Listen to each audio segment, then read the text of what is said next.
Karthik Rangarajan from Adipar on access control with Concierge. Before we start, another reminder to thank our sponsors, Fitbit and HackerOne. Thank you to Fitbit and HackerOne and all the other sponsors whose names show up on your badge. So without further ado, Karthik Rangarajan. Thank you. Hello, everybody. Hopefully you're having a good Monday afternoon. I'm here to talk about Concierge and how we do access control with it. To introduce myself, I am Karthik Rangarajan. I am the lead security engineer at Adipar. I'm a huge proponent of the InfraOps framework. We've spoken about it before, where we're running DevOps, security, and IT ops as a single unit with security at the forefront. I have hosted podcasts in the past. I used to be a daily host of the InfoSec Daily podcast. I've hosted this thing called the InfoSec Hot Button, which had an early death, unfortunately. But most importantly, I am a dreamer and an idealist. I think about grand solutions. Sometimes I succeed at building them, sometimes I don't. But today, we're going to talk about Concierge and my IAM dream and how we're trying to live the IAM dream. We're going to talk about the motivations for building Concierge, the different design considerations that went into it, as well as some of the implementation details of how we did things and why we did them that way, as well as a recorded demo, because live demos always go amazingly well. Cool. So, about in the beginning of age, 100,000 years ago, we had 101 credentials. We had users log in via OpenLDAP, single sign-on with Google, Salesforce, Expensify, SSH, GitHub, Slack, our own SaaS product that we have for customers. Users would log into that as well. And it was a nightmare to manage them. We had so many credentials. We didn't really have a single source of truth. We didn't know where users were, what they were doing, things like that, which obviously meant if you were a new employee, you had to spend the next 2 days onboarding yourself. There wasn't an easy way to figure out what you had to get access to. You would have to file a Jira ticket, and somebody would have to respond to the Jira ticket, approve it. Somebody in IT ops creates you in like 5 different things. Somebody in DevOps creates you in 4 more things. Somebody in business operations in 3 more things, and so on and so forth. And there wasn't like a single place where you could go to and say, hey, I need access to these 10 things to do my job effectively, and please give me access to these things. So, which essentially meant people were really confused.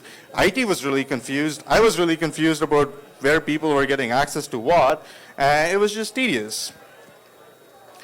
Offboarding wasn't fun either. We had, as I said, 101 credentials. And when you have to offboard somebody from all of it within 30 minutes on the day they leave, it's not the most fun time. We had Google Forms that tracked all the services that we had and created 3 different Jira tickets for different IT people and DevOps people and sales people and finance people to delete users from all these things. It was painful. It was really painful. Auditing wasn't fun either. The auditors would come and they would be like, hey, show me all the things you've done with your users and make sure that you've followed your control processes. And I would spend the next 3 days pulling up these logs. It was a lot of fun. It was the best part of my life. Obviously, we didn't need a solution for this at all. But the biggest part of it all was that there was no single source of truth. We didn't know what users should have access to. We didn't know who their managers were. We didn't know what department they belonged to. We would see them in OpenLDAP, and we would be like, oh, right, that's their name. Let's go search them in our HR directory. Oh, shit, their managers aren't the same anymore. Let's make sure we change them. Oh, their role has changed? Well, let's retroactively remove access to things and stuff like that, which isn't ideal. That's not how you should be running access management. You shouldn't be catching up. You should be proactive. You should know exactly what's happening with everything else. So I went down this path. I was like, is single sign-on the way to do all this? Maybe we should just have one login or Okta or Ping Identity or any of the 1,000 solutions in that space. Just throw money at it and solve it for us. And it seemed an appealing option. All of these did solve a whole bunch of problems for us. It let us manage users according to certain roles. It let us manage a whole bunch of apps. You could centralize stuff like Google and Salesforce and stuff like that without having to worry. They provided sort of the same security controls. they would provide two-factor, they would let us IP whitelist and stuff like that. But the biggest downside was that we would have to manage Active Directory. This is a true story. Consuela is the DevOps mascot. She is our dog that's always watching over everything. The moment I mentioned AD in the meeting that we all had, she threw up immediately. As soon as I said we had to set up Active Directory, Consuela threw up in the corner of the room. And I could have taken it as a sign that I was on the wrong path, but I did not. I was like, Consuela is just sick. It's okay. She's just scared of things. So we went forward with AD.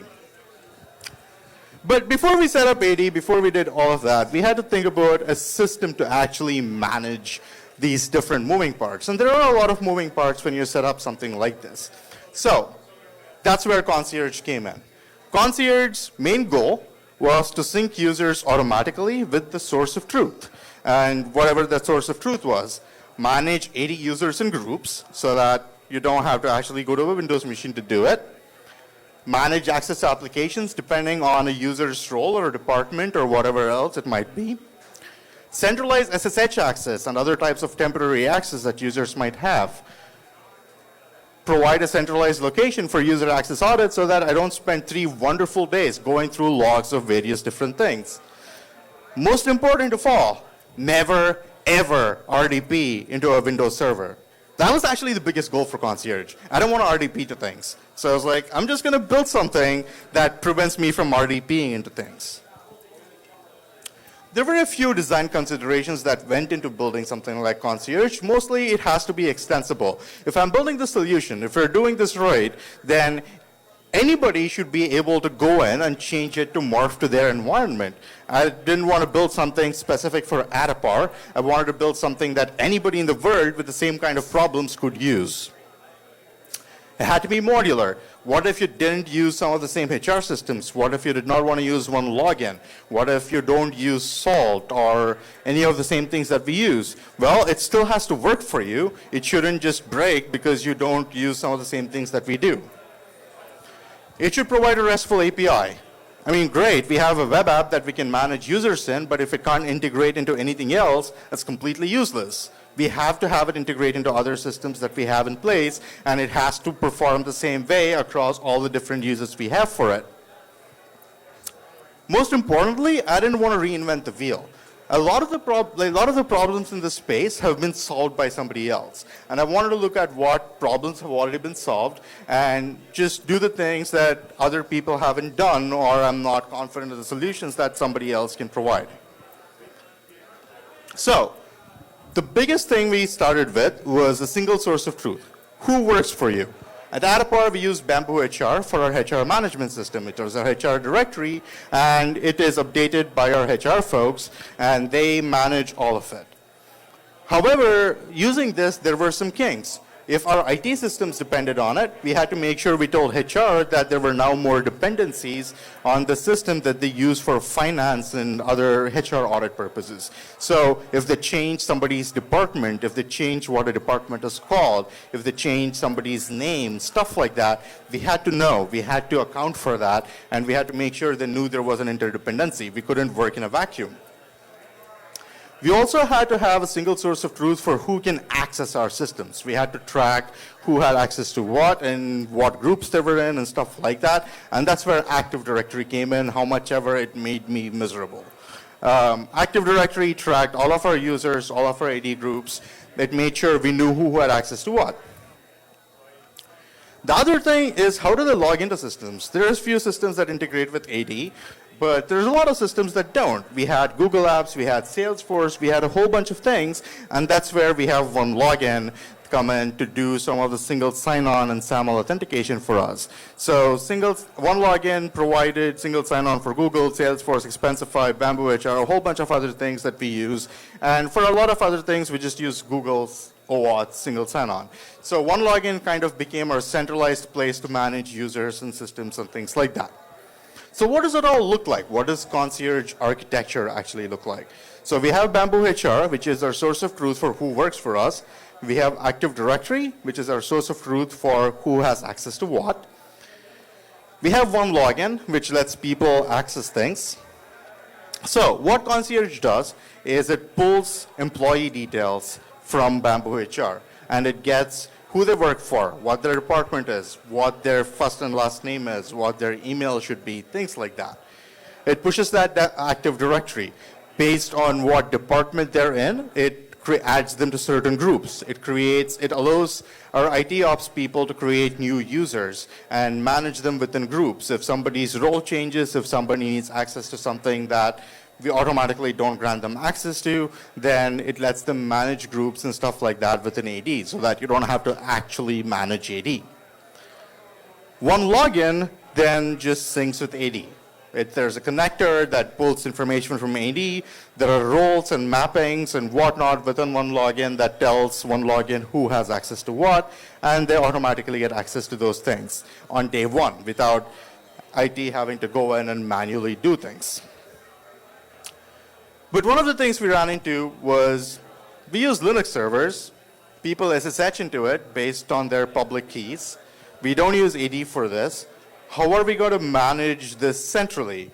And we use EC2 instances, but ideally it should work no matter what cloud platform or local platform that we use. That's where Concierge helps. So we already have the system. We have EC2 instances or OpenStack or Rackspace or whatever else you have. We use SaltStack within Adapara. Salt is our configuration management system. We use Salt and Pepper along with Vault in some cases to manage all of our configuration management, secrets, setup systems, things like that. So what we did was we wrote a Salt module, a Salt state, to actually manage users within Concierge. So Salt actually pulls Salt retrieves memberships, usernames, public keys, stuff like that from Concierge. The way Salt gets public keys is it's part of our standard user onboarding to have users that need SSH access to upload public keys into Concierge. And Salt retrieves all of these different information and manages them within all of the EC2 instances that it is supposed to manage. So it creates, deletes, or updates users based on the server role. So say we have a server that is for our data team to use. If somebody is within the AD group for data, it adds all of them as well as their SSH keys. Say somebody leaves, somebody gets offboarded, whatever, then if they're removed from the data group, it automatically removes them from all of these instances. We don't actually have to go in and manage this within Salt separately. We don't have to say, oh, let's make a pull request to remove their public key from Salt. It is all automatic, and it runs every 30 minutes or something like that. One of the biggest things we have to deal with as a fintech company is that we have to limit who has access to what. We can't give everyone access to production. We can't give everyone access to staging or stuff like that. We have very sensitive data. Our customers care about who has access to that data.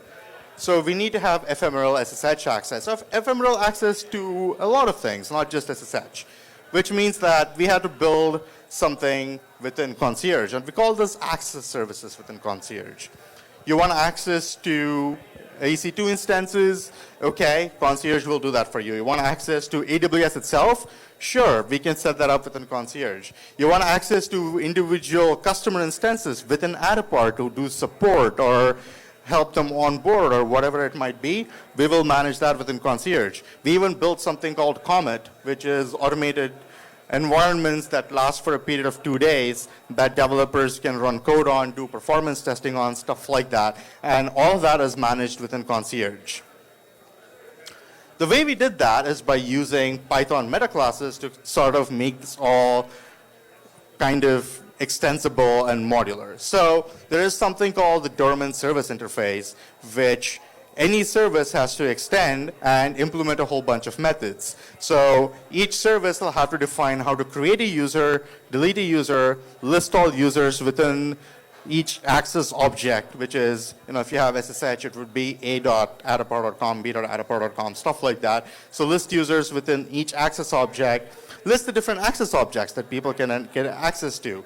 It also defines the approval process. If you request access to a server or if you request access to an instance, do you need manager approval? Do you need secondary approval from somebody in DevOps? Stuff like that.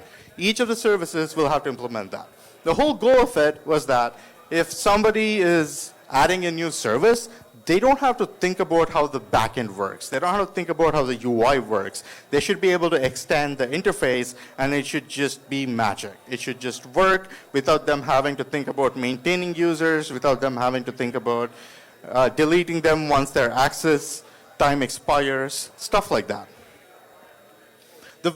One of the way we manage that is with Celery. So Celery is an async job runner which can run in either a RabbitMQ backend or a Redis backend. So we use Celery to kind of do a lot of the background tasks for us. So listing access objects, expiring user access whenever their time expires, creating new users. We don't want a user to sit and wait when their access gets approved. So creating users in the backend without having the API wait for it. Stuff like that is managed with Celery. So let's see how it works. I have a demo for you guys. If I can get out of this thing, which I'm failing to. How do I stop? Oh, there, that worked.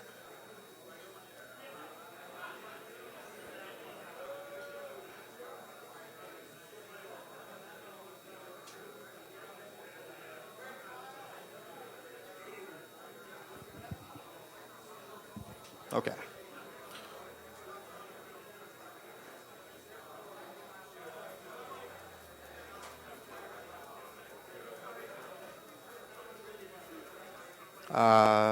My computer is not behaving like I expect it to.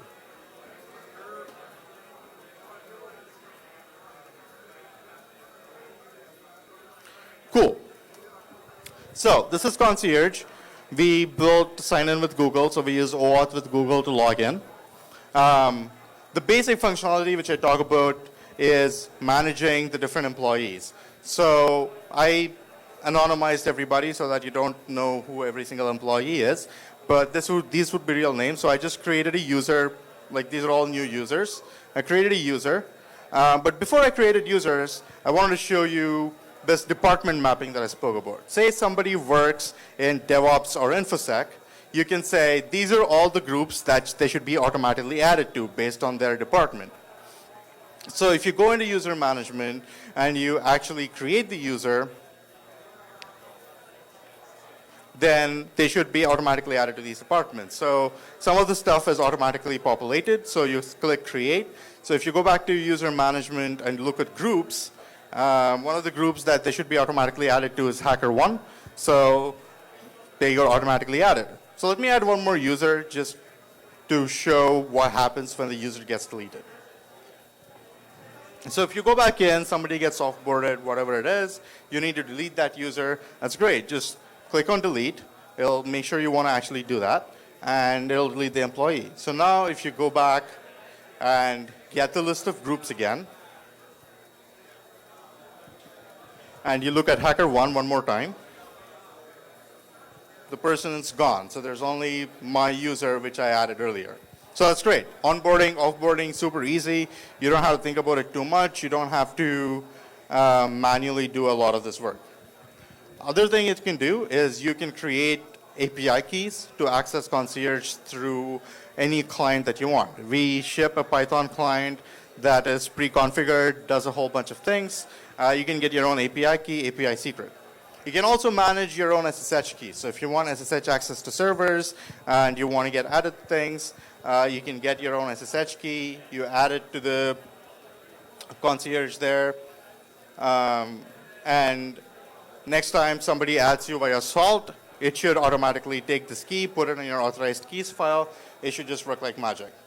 The other thing we added is audit logs. You can see what every user did and what even the system did. So somebody got added to a department, to an Active Directory group via department mapping. It'll show you that. Somebody created an API key. It'll show you that. So the other thing I spoke about was access requests. So you saw our SaaS instances there, which was AMP production and AMP staging. What if I want to add a new service, like the SSH service? So all I had to do was import a new thing called SSH service. And I'm going to refresh the objects that Doorman knows about. I ran the wrong command, so I'm going to run it again with the right command. And that will get the new objects that all of these access services are aware about. So when you create a new access request, you now, once I refresh this, I guess, you should be able to see SSH service for Adapar servers. So if you click on that, you can then get a list of all the servers that you can request access to. I'm going to choose, I had to reload Apache to make sure everything worked correctly, but I'm going to choose salt.adaparboom.com, which is our salt stack for this set of servers. I'm going to give a bullshit reason, because why not? I'm going to request access for 1 hour. So when I request access, it does 2 things. It sends me an email saying that my request has been submitted for approval and what I requested access to. And it sends my manager an email. In this case, I am my own manager because demo. So it sends me an email saying, please approve this. Then once I go there, I can either approve this request or reject it. I approve this request, and now I should be able to go in and SSH into salt.adaparboom.com. And it should be magic, as it is. Cool. The other thing it does as soon as it grants access is it sends an email to the DevOps group saying, hey, this person got access to this. If you feel it's unnecessary, you should go in and revoke it. If they want to, they revoke with extreme prejudice. And if I try to SSH again, I can't do that anymore. So that's the demo. There's a few things remaining before we can make Concierge open source, and that is, if you saw the UI, I used Google Materialize. I'm not a designer. I don't really write UIs, so it looks like Skittles. It's not the best UI, but it works. There are very few tests. There's definitely tests, but they don't really cover 90% of the things. So we need more tests for the backend and front end. And once that's ready, we're going to open source Concierge. And the logic for that is if we don't have tests, then we can't have people meaningfully contribute. They can't know whether something is broken, whether everything works, stuff like that. So one of the things we want to do before we open source is at least write tests for the basic functionality that we don't want to break. Important announcement, Adapar is hiring. You want to come work on Concierge? We're hiring security engineers, DevOps engineers, IT ops folks. Talk to me, talk to anybody in the Adapar hoodie, talk to that tall redhead guy that's wearing the Adapar shirt. We're happy to talk to you if you're looking for a new job, or if you're not looking, we'll convince you that this is the right move. All right, that's Concierge. Make access control great again. Mike. Does your system allow users to list all of the possible things they can request? Because there might be sensitive things in just listing them. Absolutely. So the system does allow all, so if you're an admin or if you're a manager, it allows you to see all the requests that somebody made. So I can absolutely see all the different requests somebody made. I'm building functionality to approve them within the UI as well. What if I'm a total noob and I want to go and see what I can request for fun? Can I see everything? Yes. You can see everything. So you mentioned Concierge pulls the data from your HR system. Mm-hmm. Why not push and have it been So one of the questions was why not? So Concierge pulls data from the HR system. Why not push and have an event that reports it? So the main reason we don't push is the only thing we push today is maybe their email address, but we've had issues where for some reason their names change magically, and we don't want to get into those inconsistencies. Exactly. Marriage and stuff like that. So that's why we don't do it today, but it's absolutely in the works. It's something we want to do. How do you deal with the case when you're offboarding someone? How do you make sure that the offboarding process is item focused? So if there's 5 things that need to be done, and let's say one of those things, like one login API was down, does Concierge deal with that? Right. So the question was, when you're offboarding, what if one of the APIs you're accessing is down? So the way Concierge deals with that is it looks at the Celery exceptions are pushed and it keeps track of it, and it retries it at a later time.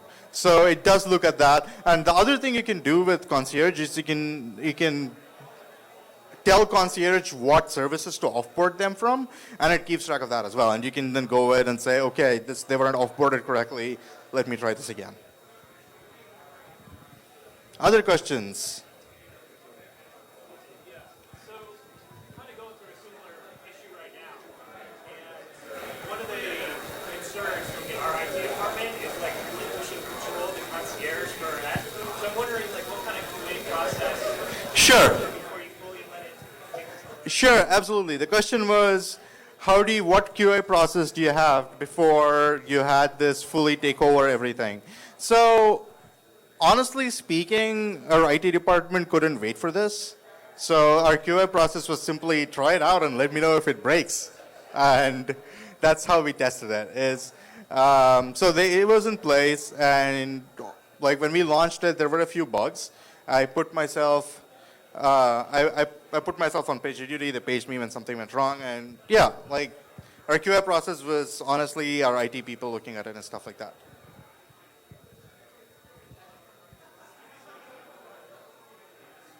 Why did you bring in Active Directory? So one login, Okta didn't really play well with LDAP, like with OpenLDAP. When I spoke to them, they said that they only read from OpenLDAP. They don't quite write to OpenLDAP. And the only thing that really works correctly is AD.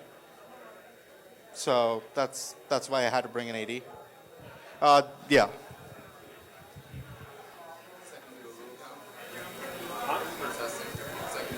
Oh, yeah. For the testing, we actually had a second Google account that we set up a brand new Google Apps domain that we tested things on before we rolled it out to everybody. So we had an adapar.com domain on Google Apps.